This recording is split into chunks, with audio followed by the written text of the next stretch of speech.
Good morning, good morning. Thank you, Lord, for another wonderful morning.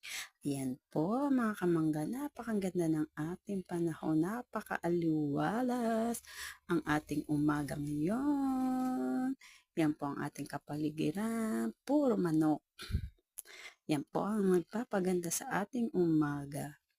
At syempre, pag sa umaga, masarap ang magtimpla ng kape kaso naubusan tayo ng kape. Ano pa nga ba ang atin dapat gawin? Kundi ang pumunta sa tindahan. Yan na nga po, bibili tayo ng kape sa tindahan. Maglakad tayo, medyo malayo-layo lang ng konti, pero kaya naman. At maganda naman ang maglakad at maaliwalas ang paglalakad at malinis ang kapaligiran.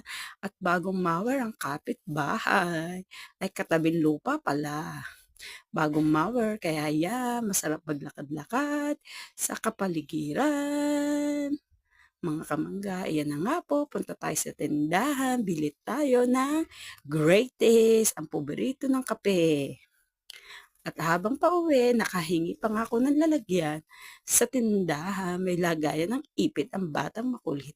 Ito na po, pauwi na po tayo sa ating munting bahay.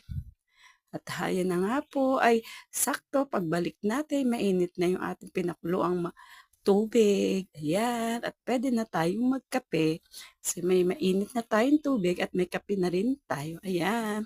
Ito masarap sa umaga, ang magtimpla ng kape habang nagpapalipas na kung anong gagawin. Yan, timpla tayo ng kape, mga kamangga.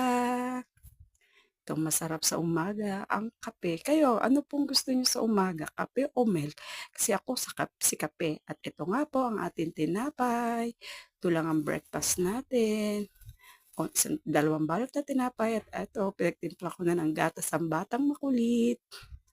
At habang nandun pa siya sa kwarto, ayan na, lumabas na po si batang makulit.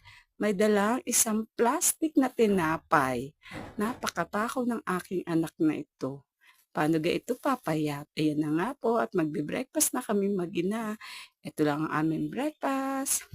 Bye-bye, sa susunod po uli.